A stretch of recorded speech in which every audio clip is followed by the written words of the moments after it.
Gost Sarajevo Festa ove godine na temu generacija 91-95 je Nebojša Vukanović, zastupnik u Narodnoj skupštini Republike Srpske. Gospodine Vukanović, hvala vam što ste ove godine dio našeg festivala i zaista je zadovoljstvo što ćemo s vama razgovarati na temu koju vjerujem da imate jako mnogo toga reći. Hvala vama na pozivu i bit će mi zadovoljstvo da razgovaramo o temama koje su nažalost kod nas uvijek aktualne. Također, evo, kad smo kod te teme, vi ste u ratu bili previše mali i da budete dio ratnih postrojbi ili političke scene na kojoj ste danas aktivni, ali kako su te godine utjecale na vas i kako vi objašnjavate zapravo da čini se da isti oni akteri koji su bili aktivni u političkom životu tada nastavljaju da kroje naše živote 25 godina poslije toga? Pa ja sam imao tačno 12 godina kad je počeo rat i odlično se sjećam tog dana. Bilo je to 1. oktobar 1991. godine i bio sam učenik 6. razreda kad su se čule pucnjava kroz grad i čulo su se artiljerijski plotuni. Imali smo čas kod profesorice Obradović koja je predavala biologiju i hemiju i nismo svak je osjetio se u ratu vazduh, bila je napeta atmosfera i to što se dešavalo, dakle, sigurno je ostavilo nekog traga na svima nama. Dakle, tog 1. oktobra su počeli sukobi kad iz Podgorice su došli, dakle, uglavnom crnogorske jedinice, svi znamo šta se događalo, to je bilo to poškaranje kroz grad, to je bio nekako znak da vojska iz Crne Gore prolazi kroz Trebinje na putu prema frontu. I taj prvi dan mi smo izašli iz škole, preko puta naše škole Bregovna je bila kasarna i mi đaci smo vidjeli, prvi put smo vidjeli iz neke stare kampanjole, bili su ranjeni vojnici, pokoj duši, mislim da je taj dan poginulo 6 ljudi iz Trebinja, na Ivanjici bio je to jedan tragičan dan, to već 1. oktobra od jedne minobacačke mine, tamo iznad Kupara, na Ivanici na teritoriji Bosne i Hercegovine, mislim da je 6 vojnika poginulo jedno mjesto i mi smo bukvalno izašli iz škole kad su već prvi ranjenici bili dovođeni u sanitet u kasarni gdje je bio. Tako da dobro se sjećam svih ratnih dana i ne daj Bože da se bilo kad ponovi. Moja pokojna baka, moja majka je sela Biograd, to je blizu tamo prema Dubrovniku, tu je bile u ratu minobacači, artiljerija, mi smo išli kao djeca gore da gledamo na brdo položaj, to je nama svima bilo zanimljivo, tu je bila vojska u selu, tako da smo proživjeli, 92. je bila za Trebinje, dakle kad se povukla ta vojska crnogorska, onda su Hrvati doveli jake jedinice, krenula je protiv ofanziva. Sjećam se i sad tog kraja maja 1992. godine kad su pale prve granate u Trebinje, kad su nas djecu odveli u sklonište, kad su se kovali prozori.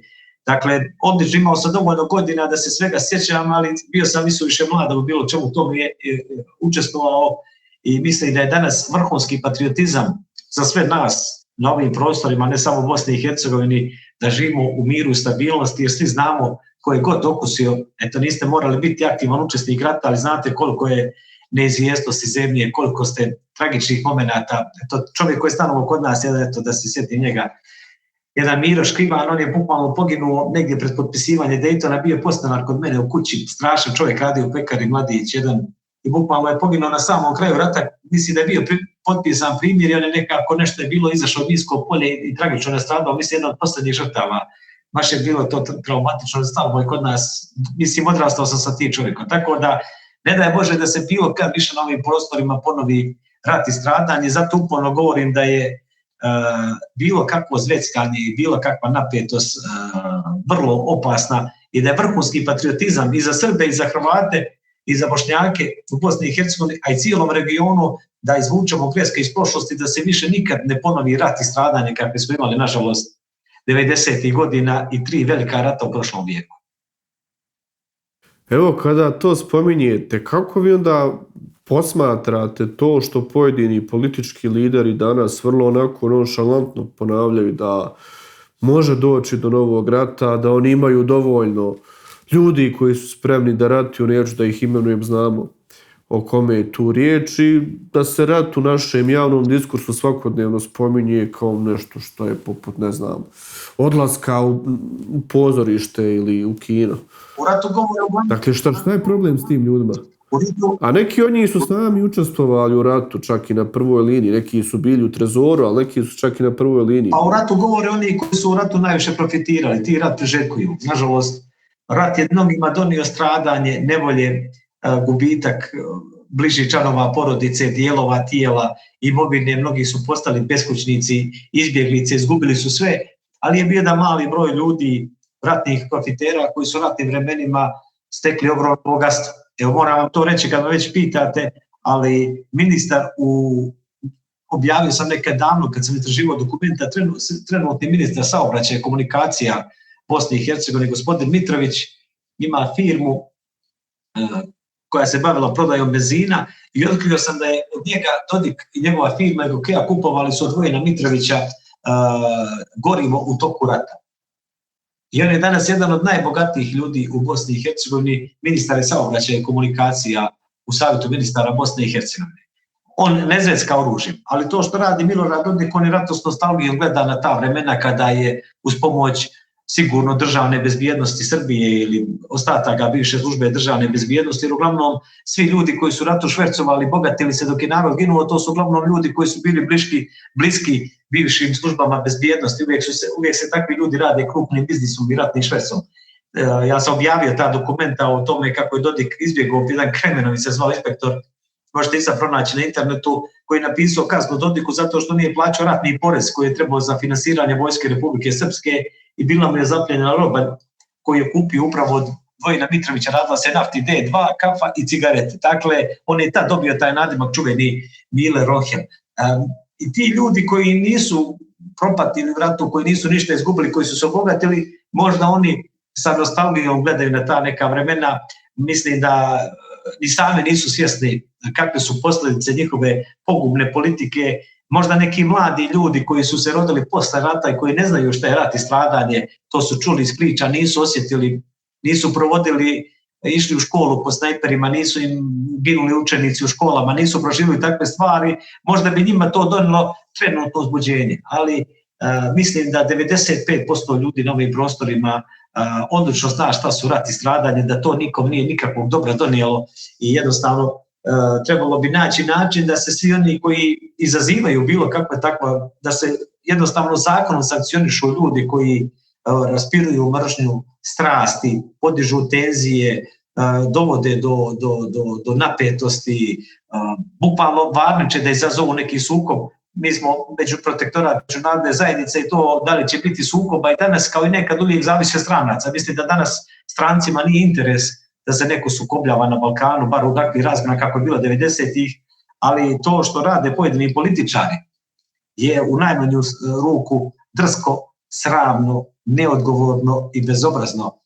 Bilo na koji način zleckati oružje i reći imamo mi dovoljno ljudi da brane to ili kod nas mi idemo u odcepljenje pa šta će biti. Znamo na koga, tu prije svega mislim na dvojicu koji se predstavljaju kao lideri Srba i Bošnjaka, to su Dodik i Bakir.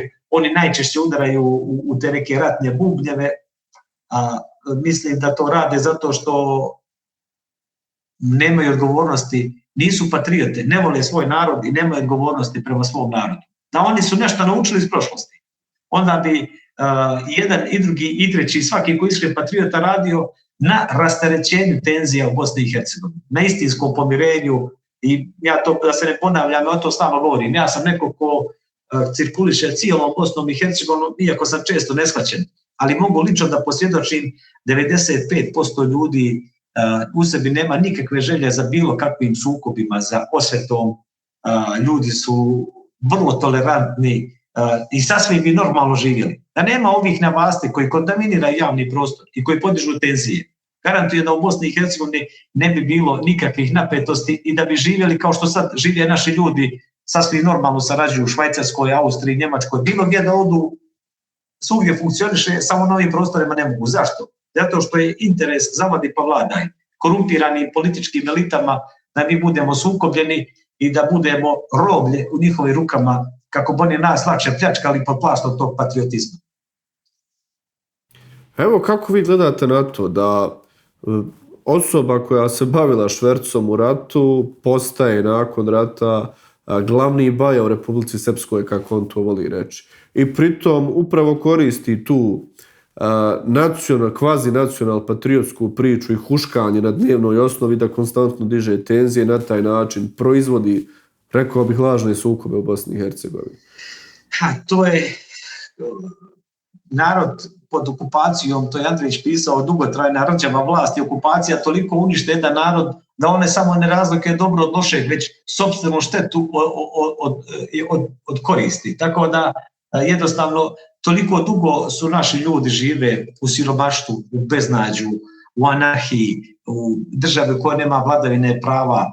Toliko su mediji, uglavnom, posebno u Republike Srpskoj, reći ću Radio televizija Republike Srpske, to je postala partijska televizija u rukama jednog čovjeka koja svjesno, dakle tamo imaju urednici koji se kontrolišu iz Dodikovog kabineta, koji svjesno rade na podgrijavanju strasti, dakle izgubili su sve moralne i sve druge norme, dakle to je postala jednostavno mediji dosta rade na tome da se širi netrpeljivost, da se podižu tenzije, jer o čemu bi mogli pričati naši politički lideri da nema priče, ne znam, o odcepljenju, samostalnosti Republike Srpske, o povraćaju redovnog vojnog roka i ne znam, već se najavljuje Dodik, ili sa druge strane Bakirove priče o unitarnoj Bosni i Hercegovini ili Čovićeve priče o trećem hrvatskom kantonu. Izmaknite te tri priče.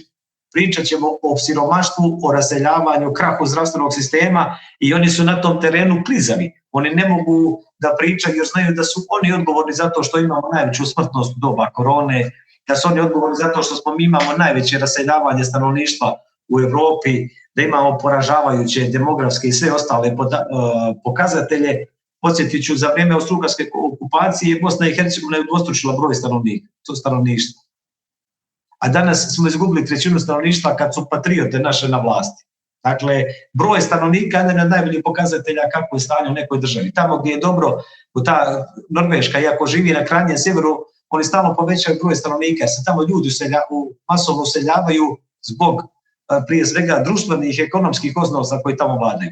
Tako da to nametanje tih teških tema, podizanje tenzija, to oni rade dogovoreno. Ali pogledajte samo, nakon teških izjava i priče o ratu i odcepljenju, samo prođu dan, dva, oni sjedu i piju kapicu kao da se ništa nije dogodilo, naprave neki pakt, resetuju stvari i onda okrenu list i krenu kao da se ništa nije drugo dogovaralo. Dakle, to radi Dodik vrlo svjesno da bi skrenuo pažnju na sebe i on sad tim podizanje tenzija, zatezanje konopca, međunarodna zajednica mu to uvijek gleda blagonaklono i onda on zateže konopac da bi dobio neki lični ustupak i onda ga on labavi jer je ispunio što njemu politički cilj. I dugo vremena to tako funkcioniše. Moram reći da je međunarodna zajednica snosi dobar dio odgovornosti za sve ovo što se kod nas događa. Jer ipak mi smo protektorat, neću reći kolonija, ali mi znamo da smo pod jednom vrstom međunarodne uprave, da nemamo, to nije samo visoki predstavnik, puno je tu pokazatelja koliko međunarodna zajednica utiče i potpuno je nevjerovatno da međunarodna zajednica toleriše ovakav jezik mržnje ne samo Dodika i Bakira, već i njihovih skutonoša, a sa druge strane u prošlosti znali su pokazati svoju moć i sankcionisati upravo Dodikove protivnike političke i dovesti njega na vlast. Tako da siguran sam da je on marioneta u rukama zapadnih sila i da oni njemu tolerišu ovako ponašanje zato što on sprovodi politiku koja njima odgovara. To je neoliberalna dogma koja nas potpuno ekonomski uništava i pretvara u jednu savremenu evropsku koloniju. A kako njima odgovara ta politika? Evo, koja je konkretno korist Sjedinjenim državama, Zapadu, od toga da Dodik konstantno proizvodi tenzije, sukobe u ovoj zemlji, blokira rad institucija, huška, vrijeđa sve redom, dakle od Bošnjaka na kolektivnoj osnovi pa do američkih političkih predstavnika na različitim funkcijama. Dakle, koji je tu njihov interes? Jer spomenuli ste da su neki drugi političari u prošlosti za mnogo benignije stvari bivali smjenjivani, dok s druge strane taj Dodik se Esforovim tenkovima dovodio na vlast sa 2 zastupnika u Skupštini. Ali koji je njihov interes u tome ako kažete da zapadne sile stoje iza njega sve vrijeme? Pa evo, najbolje možda dao Kissinger, koji kad su ga pitali zašto podržava neke diktator u Latinskoj Americi, Amerika koji krše ljudska prava, uvode diktaturu, bila ga novinar pita, pa to su kučkini sinovi, kaže on, jesu, ali su naši kučkini sinovi. I dakle, očito da on ima agendu. S jedne strane on je potpuno razorio Republiku Srpsku. Svako onaj koji bi želio da se Republika Srpska pretvori u praznu ljušturu, niko to ne može bolje uraditi od Milorada Dodika. Jer da dođe neki stranac pa da uništi 2 banke, da uništi zdravstveni sistem, da Farmaland, jednu farmu koja je hranila bivšu Bosnu i Hercegovinu cijelu, obezbeđivala dovoljno hrane, da danas pretvori jednu pustinju, pustoš, gdje su pretvoreno močvaru, gdje su uginute životinje koje su bile na farmu, uginute od gladi, to da uradi bilo koji stranac ili protektor, svi bi se ti mještani okolni podigli i rekli, vidi šta je došao stranac da nas uništava. Međutim, Dodik ima taj neki lažni oreol patriote i onda on kroz taj patriotizam može da omađija narod svojim medijima, da se predstavi nekim velikim patriotom i da ljudi ne gledaju tu stvarnost oko sebe, nego gledaju neku paralelnu stvarnost koja se plasira preko režimskih medija. A što se tiče uloge međunarodne zajednice, oni su bili, dakle, željeli su da se oni stranke koje su vodile rat i političari da ih uklone sa scene krajem 90-ih i oni su, iako je Dodik bio poslanik Skupštine i prije rata i tokom rata, iako je bio jedan od najmlađih predsjednika opštine u bivšoj Bosni i Hercegovini, Laktašini, još 84. da je postao veoma mlad, dakle oni su njega tada primijetili, moram reći, uz podršku Slobodana Miloševića, koji je tad također bio jedan od koji je želio da stavi pod kontrolu onu vladu na Palama koju nije kontrolisao. On je čak uz pomoć Miloševića i Amerikanaca prvi put došao na vlast 1998. godine u januaru, upalno na tenkovima Svora. Drugi put su to uradili malo sofisticiranije, jer nisu mogli tenkovima 2006. prošle 11 godina posle rata, pa su tada političke protivnike optužili da su mreža podrške ratnih zločinaca, iako se nakon 10 godina ispostavilo da su ti ljudi bili nepravedno osuđeni, da im je bio zabranjen politički rad, da su im oduzete lične karte, nisu mogli da glasaju, da se liječe. Ljudi su bili izbrisani, kao da ne postoje. Samo zato što je neko njih optužio da su mreža podrške ratnim zločincima. I dakle, bukvalno neki su osuđeni bez jedne izgovorene rečenice. I tad je bio cilj da se Dodik dovede na vlast i tolerisali su mu. Dakle, sad zamislite da je neko iz SDS-a ili sadašnje opozicije govorio, kad je Dodik govorio o referendumu, o cepljenju, on bi odmah bio sankcionisan i bilo bi mu zabranjeno da učestvuje, što se tako često radilo. Bilo bi mu zabranjeno da učestvuje u izbornom procesu. On, dakle, njemu omogućuje da glumi klovna, da priča o cepljenju, o samostalnosti, o vojsci Republike Srpske, iako je on ukinuo svojom akcijom vojsku vojnu. Zato što nije bitno šta on priča, važno je šta on radi. A on sprovodi neoliberalnu dogmu, čak kad je u krizi, on uvijek uđu, ulete mu novac, MMF, Svjetska banka, EBRD. Sjetite se samo onoga Vigemarka, koji je bio jako korumpiran, što smo mi mogli da svjedočimo, da je čovjek, ja sam lično svjedočio, išao u parlament Bosne i Hercegovine mjesecima. 3 puta pada zakon o akcizama kojim je poskupila goriva u Bosni i Hercegovini, a to poskupljenje trebalo bude garant da mi možemo uzeti kredite od evropskih banaka za pravljanje autoputeva. I on je uporno dolazio u parlament, pravio kolače nekim političarima, hvalio se da je dobre kolače, dok nije našao učestvo u političkoj korupciji, dok nije kupio dovoljan broj poslanika da taj zakon prođe. I to na jedan kvaran način da je prvo se glasalo u Domu naroda, a onda u parlamentarnoj skupštini, što je također bilo jedan neobičajna praksa u parlamentarnoj skupštini Bosne i Hercegovine. Taj čovjek je dolazio u Banja Luku, hvalio javni servis, kako je to dobra javna kuća, gostovo na RTS-u, iako su oni vodili takav jezik mržnje, kampanju širili, dakle jezik mržnje, oklevetali, dakle mene su lično nazivali neprijatelj Republike Srpske stalnim plaćenikom, izdajnikom, dakle jedan jezik koji ne možete čuti nigdje u nekoj normalnoj državi diskursu. Taj Vigemark je danas poslao da bude šef misije Euleksa na Kosovu. Iako sam ja bio ubijeđen nakon svih onih afera koji su ga ispratile iz Bosne i Hercegovine, da će njega skinuti. Već učito da i Evropa posmatra kao neku svoje predgrađe, oni nemaju dobre namjere, moram to reći iskreno, prema moja razmišljanja su takva da Bosna i Hercegovina je često poligon od prošlosti do danas gdje se prelama interesi velikih sila.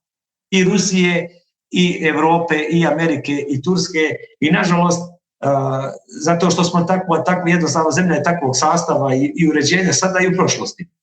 I mislim da je najveći problem što naši političari su ucijenjeni i mnogo imaju iza sebe repove i moraju da slušaju što i stranci kaže. Niko od naših političara vlasti ne vodi suverenističku politiku. Za mene je vrhunski patriotizam da ne slušate nikak, da radite u interesu naroda, a ne u interesu neke od velikih sila.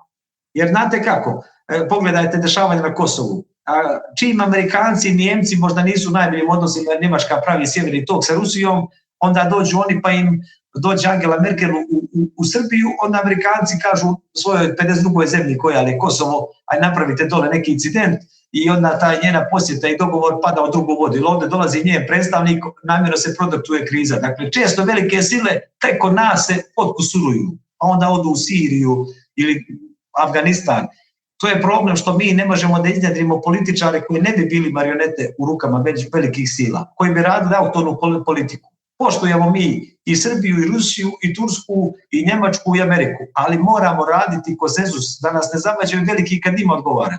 I u to mislim da je uloga međunarodne zajednice vrlo loša. Da ima dobre namjere, ona svakako ne bi na taj način kroz kredite i kroz izvještaje koji se šalju iz Bosne i Hercegovine, ne bi gledala kroz prste korumpiranim političarima, evo govorit ću Republici Srpskoj, tako i Federaciji, za kojih vidite neriješena ubistva, pljačka države, razaranje. Sve te stvari prolaze uz prečutnu saglasnost evropskih sila koje vrlo onako, ajmo reći, benigno pišu neke izvještaje i daju novac koji je ključan. Jer vjerujte mi da nije bilo kredita od MMF-a i od EBRD-a.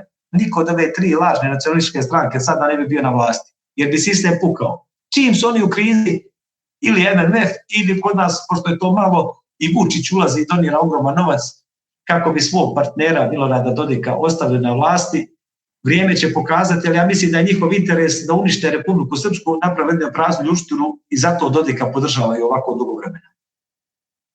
Inače, kod Vigemarka kojeg ste spomenuli su našli 2 mrtve mačke u zamrzivaču koje su tu stajale zamrznute. Ta se misterija nikad nije riješila koja je funkcija bila tih mačaka. Bojim se i da ne želim znati šta je pravi odgovor. Ali to je vrlo zanimljivo što ste spomenuli da Dodika u stvari podržavaju zapadne sile, iako se naširoko misli da je on zapravo ruski igrač ovdje. Onda je ruski igrač, ne bi ovako dugo igrao. Znate kako, Srbi imamo Hrvati su tradicionalno naslonjeni na Vatikan i na Njemačku. To je nekako prošlost, takva prirodno. Srbi naravno su naslonjeni na Srbiju i na Rusiju, a Bošnjaci uglavnom naravno imaju bliske odnose sa Turskom i donekle Velike Britanije. Tako je bilo uvijek u prošlosti.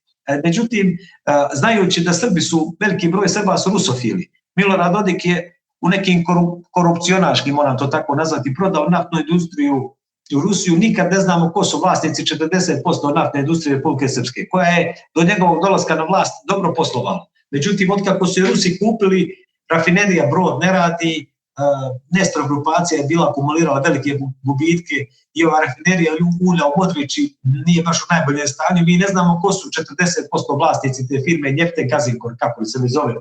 Smatra se da tu stoje upravo onaj gospodin Perović koji je šef predstavništva Republike Srpske u Moskvi i Milorad Dodik, da su oni skriveni vlasnici tih akcija i da su oni imali interesa ličnog u tom poslu. Dakle, on je imao te neke poslovnu saradnju sa Rusijom koja je donela veliki novac sa jedne strane, a sa druge strane slikao se sa Putinom pred svake izbore da bi lakše mogao manipulisati Srbima kako on važan veliki državnik koga prima čak i Putin. Međutim, otkako je potpisao ANP, koji se samo preimenovao program reformi, nema njegovih sastanaka sa Putinom i mislim da je, koji ne poznaje dobro te stvari, jasno da u kom smjeru se kreće. Pa podsjetimo samo da je njegov savjetnik Čeranić, dekan fakulteta bezbjednosti u Banja Luci, bio načelnik državne bezbjednosti kad je Dodik bio prvi put premijer i da imate intervju njegov da slobodnoj plosti gdje se hvali kako je išlo sjedište CIA u Americi i kako je on se obučavao u CIA i kako je on nije slučajno postavljen za šefa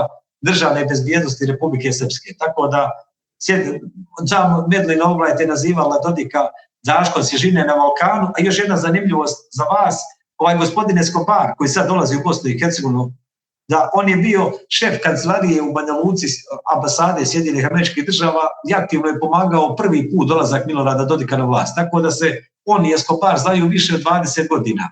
I možda ta njihova bliskost iz prošlosti daje mogućnost Dodiku da onako prostački jezik i psovke koristi na sastanku i da on to pokazuje u javnosti. Zamislite, očito da su Amerikanci zbog nekih viših interesa spremni da mu dopuste tako da gumli klovna i da on tako pokazuje se kao neki veliki baja koji prkosi strancima. Sjećate, tako je bivšu ambasadorku američku nije pružio ruku, bilo javnih pokazivanja i nevaspitanja, ali i nepristojnosti i poniženja. normalno da ta velika sila, da bi ga ona vrlo lako odgovorila da hoće. Ali očito da oni to neće. I da mu tolerišu prije svega krađu na izborima, koja je ključna. A onda i korupciju i sve ostalo. Zašto? Zato što imaju svoj interes. Zašto građani dalje podržavaju takve politike? Dakle, govorite da s jedne strane imamo taj lažni patriotizam, huškanje, zveckanje oružjem, s druge strane katastrofalnu ekonomsku situaciju, najbolji podatak da stanovništvo masovno seli odavde. Niko ne seli iz zemlje u kojoj je dobro, mogu samo useljavati u nju. Međutim, na izborima vidimo ta retorika uporno dobija podršku. Nije važno kako narod glasa, važno je kako se broje glasovi. Dakle, ja u Trebinju mogu da posvjedočim, to je predmet policijske istrage, evo da vama kažem ekskluzivno, mislim da će ta policijska istraga dati rezultat, da će možda neki ljudi biti u pritvoru. Ali ja sam svjedok kako bukvalno ljudi iz podzemlja, koji su bezbjednost interesantna lica, napadaju moje posmatrače, moje ljude, čak ja sam svjedočio kad ja dođem, ja sam ličnost poslanik, pa se oni povuku. Dakle, jedan je bio čak naoružan pištoljem. I toliko su pokrali glasova da 3 puta smo ih hvatali da kradu po 10 glasova na biračkom mjestu, pa onda kažu greška. I recimo u COVID timu nismo imali jedan glas, iz pošte su nas pokrali za nekih 500 glasova. Čovjek koji je, jedan primjer, čovjek u Trebinju dobio na 17.700 glasova, dobio 60 glasova. Dakle, na jednom mjestu 1, a na drugom 2, jer ima 40 biračkih mjesta. A dobije par stotina. I sve to prolazi na očigled međunarodne zajednice. I imate najbolji primjer Doboja gdje ovaj gradonačelnik aktualni Jerinić i Sanja Vunić dobili su, ne znam što bi rekla Željka, 113% glasova. Imali su 36.000 glasova kad su ponovljeni izbori, jer je bila nevjerovatna pljačka na tim ponovljenim mjestima, utvrdilo se su ukrali 18.000. Dakle, ukrali su 50% u jednom gradu. Mi ne možemo dobiti podrške građana koliko oni mogu da ukradu. Podsjetit ću vas da se glasački izbori za izbori u Bosni i Hercegovini glasaju u Laktašima. Rodno mjesto Milorada Dodika, da to radna štamparija veoma bliska njemu i njegovoj porodici. I vi imate bugarski voz, ko zna koliko oni, ko to kontroliše iz Centralne izborne komisije, koliko štampano glasačkih listića, nemaju pečatirane, nema serijskih brojeva. On može toga vrećama da iznese, da napravi i da ubaci sutra u kutije, napravi bugarske vozove. Tako, problem je sigurno 70% građana Republike Srpske, najmanje 70% je nezadovoljno ovakvom vlašću.